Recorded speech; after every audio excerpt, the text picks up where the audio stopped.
member at Christ the Redeemer for 11 years and teach culinary arts at Cypress Lakes High School.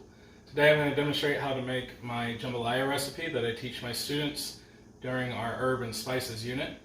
This is a recipe that I've taken a little bit from multiple recipes from my family, being from Louisiana, and from other recipes I've seen, and kind of made it my own. Alright, so we're going to start off with heating up oil, 3 tablespoons. You might notice that the recipe that you just saw might look like less ingredients than what you might see out here, and that's because I'm actually doubling the recipe right now. So if that's a little confusing, just wanted to explain that.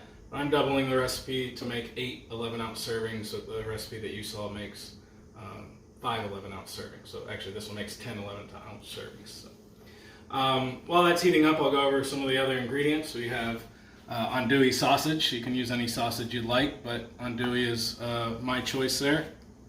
Then we have some chicken thighs. This is a pound on the recipe, a pound of chicken thighs. And then you have your vegetables, your holy trinity here. You have onion, bell pepper, and celery. All of those are actually going to get mixed together in this bowl evenly. And we're actually going to just be adding half of the vegetables in the beginning along with the meat. And the other half will go in at a later time so that we have some texture contrast. We'll have some that cook down and add flavor, and then we'll have some that stay a little bit more firm. Okay. So once the oil is heated up for about a minute, you can go ahead and add your meat.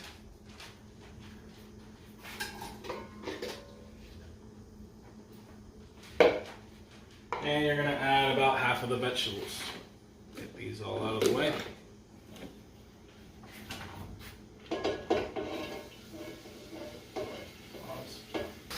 I'm going to stir and saute these vegetables and meat for about 7 minutes or so until everything is brown and cooked through. Once the meat and vegetables have cooked for about 7 minutes, you're going to add your herbs and spices. We've got thyme. I normally use fresh thyme, but they don't have any at Kroger right now, so that's dried thyme. Some black pepper, white pepper, some salt, some cayenne pepper, some bay leaves, and fresh minced garlic. You will also add that in along with your rice. I prefer to use parboiled rice so that the dish doesn't get mushy too quickly. Alright, you're going to go ahead and add in your herbs and spices. That. And go ahead and dump your rice in there. And give it a stir. We're going to let this cook for about 2 minutes or so before we add in our liquid. We want to try to toast up that rice and let that rice absorb up some of the juices and the fats that are in there. So we're just going to give that a stir, kind of like a risotto technique here. So stir that up. Just let that cook for a couple minutes.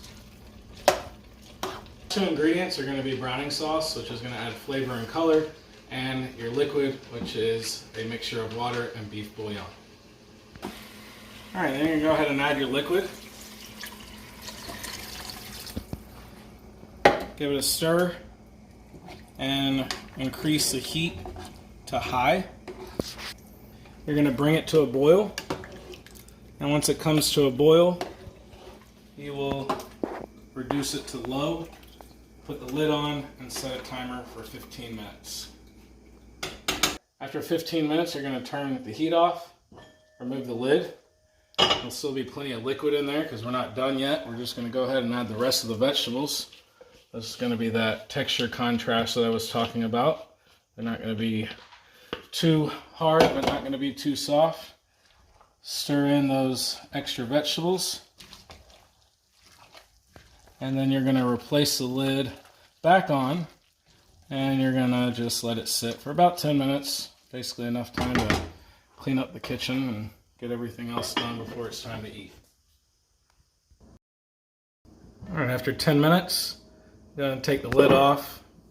Pretty much all the liquid should be absorbed. If it's not, you can go ahead and put the lid back on. Just let it sit a little bit longer. It'll be ready to eat.